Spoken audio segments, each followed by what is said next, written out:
Hey everybody, this is Derek with AmaVD Studios, and in this video I'm going to take a bunch of goo and turn it into a flag. And while I'm doing that, I'm going to share my thoughts on why going cheap can be very expensive. So my inspiration for this pour was the Bisexual flag, which is made up of pink on top, blue on the bottom, and a nice purple in between. I'm sure there's some deep symbology there, but that's not for this video.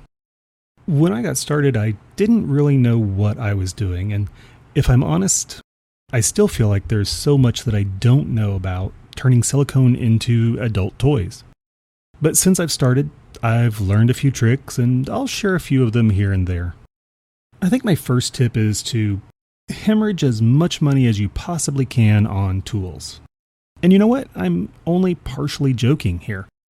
I once heard a professional golfer interviewed, and they asked him, "Hey, what do you think of the amateur golfer that comes out with the $2,000 set of custom clubs and he's like a 20 handicap?" And he said, yeah, he could probably benefit from those custom clubs a lot more than I could, and therefore probably needs them more than the professional golfer. And I think the same goes for toy making.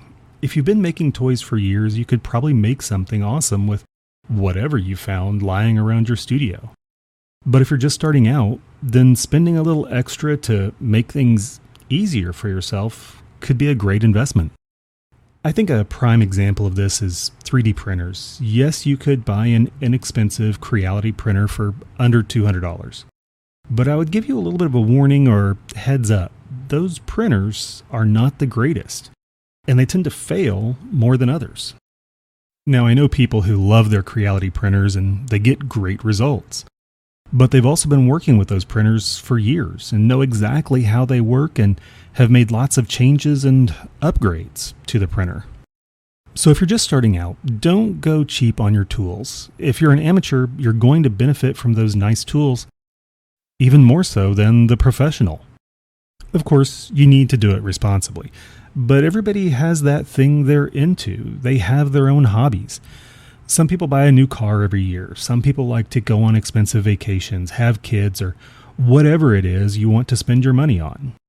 That's fine, and if your thing is nice tools, you don't have to have a certain baseline of toy making ability before buying those new toys.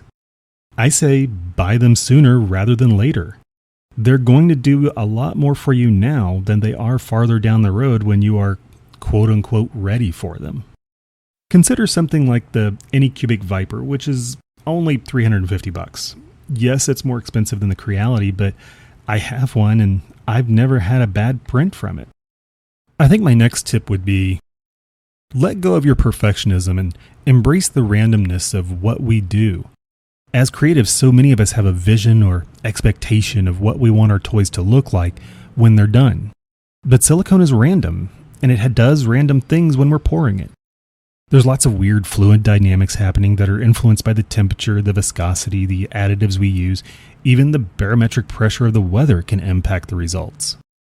I'm serious, as the pressure changes with the weather, that can have an impact on how fast or how slow the vacuum pulls all of the air out of the silicone.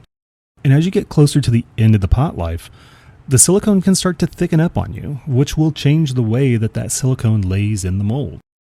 For example, as I was pouring this, the pink came out faster than the blue, which means the tip is going to have more pink in it than anything else. If this was a perfect pour, the pink, the blue, and the purple would go into the cup at exactly the same time. But it didn't, and that's okay.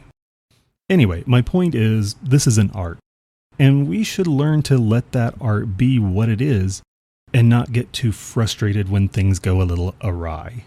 You might even like it better. Now, this video might be a little different than some of the others, so drop on down to the comments section and let me know what you think. And with that, I'm out, and I'll catch you in the next video.